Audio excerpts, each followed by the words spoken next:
সকালবেলায় bike ride করার ফিলই অন্যরকম। এত সুন্দর পরিবেশ, ফ্রেশ বাতাস, পাখির কিচিরমিচির আওয়াজ একমাত্র সকালবেলায় ফিল করা সম্ভব।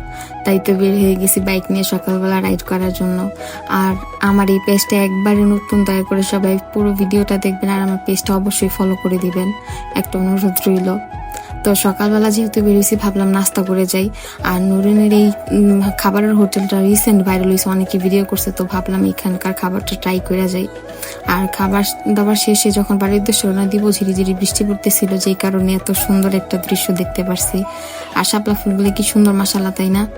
আর সবারই দরকার সময় হইলে এরকম ভোর সকালবেলা বের হওয়া, অ্যাটলিস্ট এত সুন্দর ফ্রেশ আবহাওয়াটা ফিল করার জন্য হইলো ভোর সকালে 5টা-6টার দিকে বের হওয়া দরকার, যখন রাস্তাঘাট খালি থাকে, মানুষজন কম থাকে। আর আমি বের হয়েছি 2টা কারণে এত সকালে। প্রথমত হইতেছে রিসেন্ট আমার কিছুদিন আগে আমার হাতের একটা আঙ্গুল ভেঙে গেছে, আর ওটা প্রপারলি এখনো ঠিক হয়নি। তো ভাবলাম যে খালি রাস্তায় আগে রাইড করে দেখি যে কোনো সমস্যা হয় কিনা। আলহামদুলিল্লাহ তেমন কোনো সমস্যা হয়নি, যেহেতু আমার হাতের আঙ্গুল ভাঙছে। আর দ্বিতীয়ত হইতেছে এত সুন্দর ফ্রেশ আবহাওয়া ফিল করার জন্য। তো যাই হোক, আমরা মাঝখানে মাঠটায় দাঁড়িয়েছিলাম, পরে ওইখান থেকে রওনা দেওয়ার সময় আবার মহিলা ঘাটে এসে আমাদের বৃষ্টিও ধরে। আর তখন খুব জোরে বৃষ্টি নামছে, দেখতে পারতেছেন।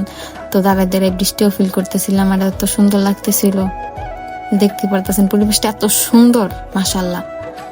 আর যেহেতু বৃষ্টির দিন, চারিদিকে সবুজ আর সবুজ, বৃষ্টির কারণে গাছের সব ময়লা ঝরে পড়ে গেছে, তাই গাছপালাগুলোও দেখতে মাশাআল্লাহ এত সুন্দর লাগতেছে বলার বাইরে।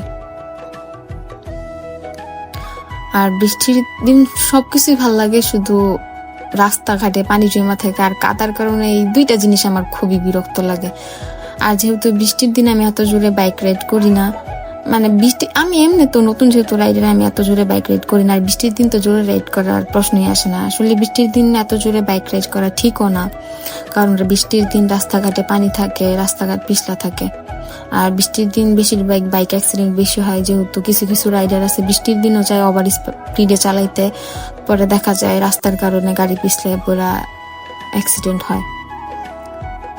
আর বাইক রাইডারদের কথা তো বাদই দিলাম, কিছু কিছু আশেপাশের এরকম মানুষ থাকে যে ধরেন, এই যে আমার কথাই বলি, অনেকদিন আগে যখন আমার হাত বালু ছিল, কিছু লোক আমার বলতে হয়েছে R15 চালায়, এত আস্তে রাইড করে R15 দিয়ে। আরে ভাই, বাইক চালাই দেখে আর R15 আছে দেখে কি জোরে রাইড করতে এরকম কোনো কথা আছে? সবচেয়ে বড় কথা, আমি বাইক রাইড করতে পারতাছি, এটাই আমার কাছে আলহামদুলিল্লাহ। আর কিছু কিছু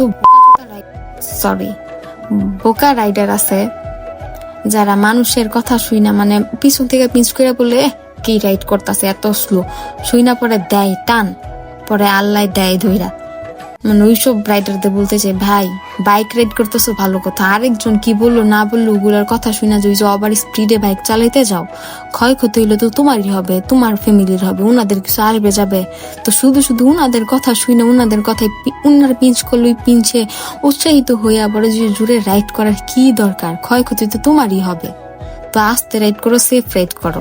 ওভার স্পিডে বাইক রাইড করা ঠিক না, এটা আসলেই ঠিক না, ক্ষতি হইলে তোমারই হবে। তো সাবধানে সেফলি বাইক রাইড করো। আর বৃষ্টির দিন যেহেতু চারপাশে শুধু পানি আর পানি, আর আমি এমনি তো ওভার স্পিডে বাইক রাইড করি না, যেহেতু নতুন রাইডার, আমি ভয়ও পাই ওভার স্পিডে বাইক রাইড করা। আমি হাইস্ট 80 পর্যন্ত টান দিছি, এর উপরে আমার সাহসে কুলায় নাই, আমি টান দিইনি। আল্লাহ জানে ওভার স্পিডে কখনো চালাবো কিনা, আল্লাহ না করুক, সাহসী না আসুক আমার ভিতরে যে আমি ওভার স্পিডে চালাবো। কারণ বেশি স্পিডে থাকলে যতটা ক্ষতি হয় তার থেকে কম ক্ষতি হয় যদি গাড়ি স্পিড কম থাকে। তো সবসময় আমি চাইবো যে আমি আস্তে আস্তে সেফলি রাইড করি, যেহেতু আমার ইচ্ছা ছিল বাইক রাইড করার, ওইটা পূরণ করতে পারছি, ওইটাই আলহামদুলিল্লাহ। তো আজকে এই পর্যন্ত, সবাই ভালো থাকবেন, সুস্থ থাকবেন, আল্লাহ হাফেজ।